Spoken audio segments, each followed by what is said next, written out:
برکت کے سائے میں دوسرے پودے پنپ نہیں پاتے۔ اس کا اطلاق صرف بڑی شخصیت کے سامنے چھوٹی شخصیتوں پر ہی نہیں ہوتا، بلکہ اس بڑی شخصیت پر بھی ہوتا ہے جس کی کئی جہتیں ہوتی ہیں۔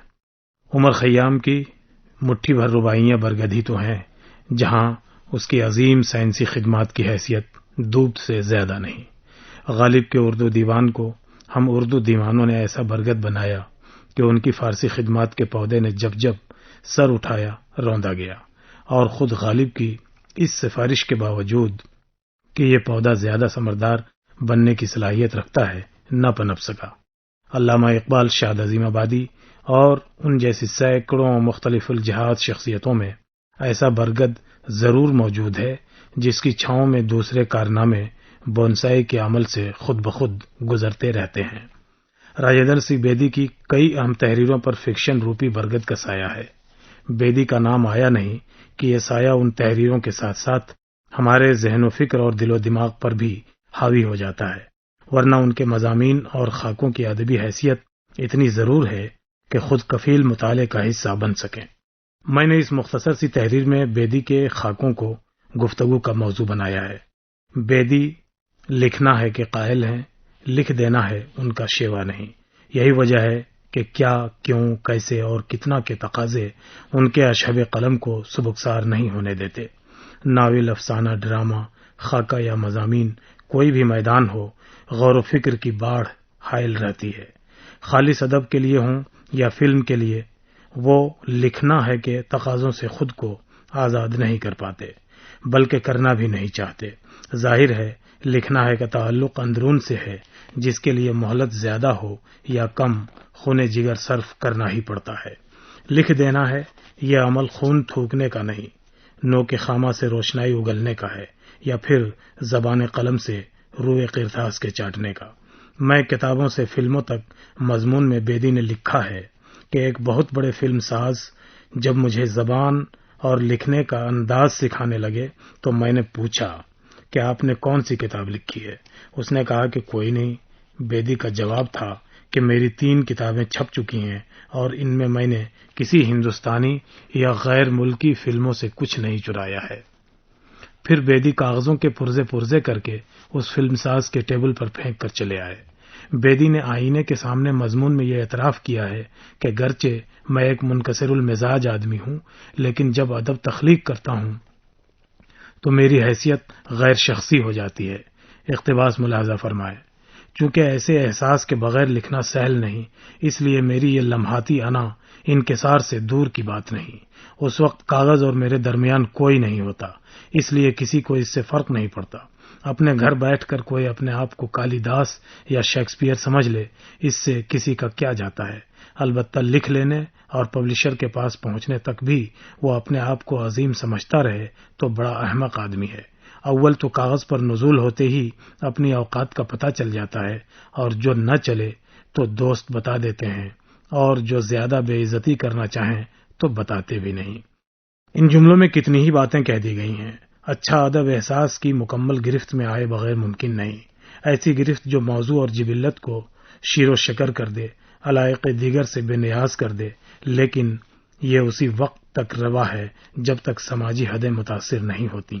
سماجی حدیں شروع ہوتے ہی فنکار کا ایسا انسان بن جانا ضروری ہے جس پر سماجی اکائی کا اطلاق ہو سکے۔ یہی اعتدال ہے، ورنہ حماقت۔ فنکار کو اپنی تحریر یا تخلیق کے معیار کا واقف کار بھی ہونا چاہیے۔ اس سے تخلیق اور تنقید کے باہمی ربط کی اہمیت واضح ہوتی ہے۔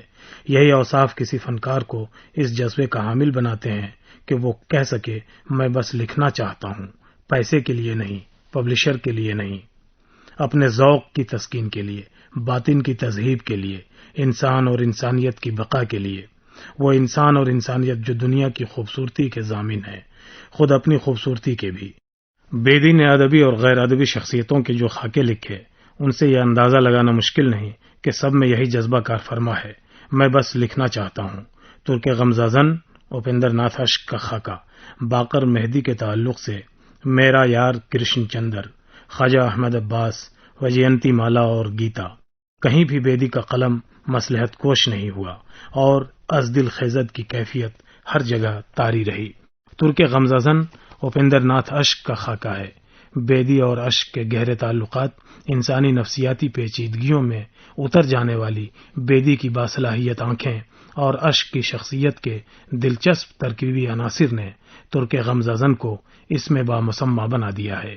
یہ عنوان جس شعر سے ماخوذ ہے وہ سامنے ہو تو خاکے کی معنویت اور مداح و ممدوح کے تعلق خاطر کی نوعیت اور بھی واضح ہو جاتی ہے۔ اے ترک غمزدن کے مقابل نششتئی، در دیدم خلید و در دل نششتئی، ایسا شخص جو اپنے تمام تر محبوبانہ انداز و لوازمات کے ساتھ اس طرح سامنے ہو کہ دیدے میں کھپ جائے اور دل میں رچ بس جائے، اس کا تحریری مرقع یقیناً دل آویز ہوگا۔ جو وجود جاذب نظر ہو دل نشیں بھی ہو جائے ضروری نہیں، اور نہ ہی دل نشینی کے لیے جاذب نظر ہونا لازمی ہے۔ ہاں، کامل محویت کے لیے دل و نظر کا کامل انہماک ضروری ہے۔ ہزار مجمع خوبان ماہ رو ہوگا، نگاہ جس پہ ٹھہر جائے گی وہ تو ہوگا، یا پھر جہاں تم ہو وہاں کوئی تماشا کون دیکھے گا، تمہیں دیکھیں گے سب میلے میں میلہ کون دیکھے گا۔ یہ کیفیتیں محویت پر ذوق تماشائی کے غالب ہونے کی ترجمانی کرتی ہیں۔ بیدی نے جہاں سے عنوان اخذ کیا ہے وہاں محویت ہی محویت ہے۔ پورا خاکہ اسی محویت کو آئینہ کرتا ہے۔ 4-6 افسانوں کے خالق بیدی پریم چند کی موت پر منعقدہ تعزیتی جلسے میں پہلی بار اشک کو روبرو دیکھتے ہیں۔ اقتباس: سلیٹ کا سامنا تھا، تشار کانتی گھوش کے سامنے، بال آنکھوں پر ہیئر لائلڈ کا چشمہ، دھوتی کرتے میں، اور اوپر مسجد نیچے ٹھاکر دوار، تھکا تھکا مزمحل، مرنے سے برسوں پہلے مرا ہوا۔ پھر اشک کی کرخت آواز اور بھونڈے لہجے میں بے ربط تقریر کا ذکر ہوا ہے، لیکن خاکہ نگار اس کی شخصیت میں پھر بھی کشش محسوس کرتا ہے، کیونکہ اس کی نگاہ ان خوبیوں پر ٹکی ہوئی ہے جن کے نتیجے میں کچھ خامیاں تحفتاً شخصیت کے حصے میں آ جاتی ہیں۔ صاف گوئی خوبی ہے اور دل شکنی اس کی جڑواں بہن۔ کون نہیں جانتا بیدی اس اوبڑ کھابڑ تقریر سے متاثر ہوتے ہیں۔ انہیں معلوم ہے کہ اچھا لکھنے والے اچھی تقریر کر پائیں ایسا کم ہی ہوتا ہے۔ انہیں خامیوں میں خوبیاں اس لیے بھی نظر آتی ہیں کہ وہ انسان کو جملہ انسانی خصائص کے ساتھ دیکھنے کے عادی ہیں۔ صرف فرشتہ یا صرف جانور ہونا کسی انسان کے ادھورے پن کو ظاہر کرتا ہے۔ بیدی کو اشک کے اس جذبہ خود نمائی سے بھی الجھن نہیں ہوتی کہ اشک تصنیف و تالیف کے ساتھ تشہیر کا بھی قائل ہے، اس حد تک کہ اپنی ہر تخلیق کے ساتھ وہ الٹی سیدھی تصویر ایڈیٹر یا ناشر کے حوالے ضرور کرتا ہے اور غریب کو چاروں ناچار چھاپنی بھی پڑتی ہے۔ مختصر یہ کہ یہ خاکہ زندگی سے بھرپور ہے۔ اشک کا حلیہ، اس کے خاندانی حالات، ذہنی کیفیت، مزاج، سب اس برجستگی اور خلوص سے پیش ہوئے ہیں کہ قاری کے سامنے پوری شخصیت گوشت پوست کے ساتھ متحرک معلوم ہوتی ہے۔ خاکے کا آخری جملہ تو ایسا ہے کہ زندگی بھی رشک کرے۔ دراصل بیدی ایک دن اشک سے ملنے اس کے دفتر جاتے ہیں۔ دنیا جہاں کی باتیں ہوتی ہیں، پھر دونوں وہاں سے نکلتے ہیں۔ راستے میں باتیں ہوتی ہیں، پھر اشک اپنے گھر لے جاتے ہیں۔ باتیں کرتے کرتے اشک لنگی بنیان میں آ جاتے ہیں۔ بیدی رخصت چاہتے ہیں۔ اس سے آگے بیدی کی زبان میں ملاحظہ کریں۔ اب میں کمبل کو چھوڑنا چاہتا تھا، لیکن کمبل مجھے نہیں چھوڑ رہا تھا۔ آخر میں نے جی کڑا کیا، لیکن جو الفاظ میرے منہ سے نکلے معافی نامے کی حیثیت سے زیادہ نہ تھے۔ میں اٹھا تو اشک بھی میرے ساتھ اٹھ گیا۔ باتیں کرتا ہوا وہ میرے گھر کے سامنے کھڑا تھا۔ بچے نے دروازہ کھولا اور میں جلدی جلدی اندر گیا۔ بیٹھک کھول کر بتی جلائی اور اشک کو اندر بٹھایا۔ اشک اس وقت بھائی دروازے کا کوئی غنڈہ معلوم پڑ رہا تھا۔ ستونت نے جلدی سے نمستے کی اور ایک طرف کھڑی ہو گئی۔ میں نے پہلے اشک کی طرف ہاتھ بڑھایا، اپیندر ناتھ اشک، اور پھر بیوی کی طرف، ستونت میری بیوی۔ چھوٹتے ہی اشک نے میری بیوی کا نام پکارا۔ ستونت، برا مت ماننا، میں ایسے ہی چلا آیا ہوں۔ اس نے اپنی بنیان اور تہبند کی طرف اشارہ کیا۔ بات یہ ہے کہ میں ملنگ آدمی ہوں۔ کچھ کھانے کو ہے ستونت؟ بہت بھوک لگی ہے۔ اقتباس ختم۔ راجندر سنگھ بیدی کے خاکوں کی نثر آسان بھی ہے اور مشکل بھی۔ آسان مواد کی سطح پر ہے اور مشکل اسلوب کی سطح پر۔ ہر قاری اپنی قامت فکر و نظر کے مطابق خاکہ نگار کے بنائے ہوئے آسمان اور اس آسمان میں بکھری ہوئی کہکشاں کا مشاہدہ کرتا ہے اور انبساط سے بہرور ہوتا ہے۔ بیدی سوانحی نقوش اور افسانوی رنگ و روغن کے امتزاج سے صاحب خاکہ کا ایسا مرقع تیار کرتے ہیں کہ مرقع کی ہر لکیر دوہری حیثیت کی حامل ہو جاتی ہے۔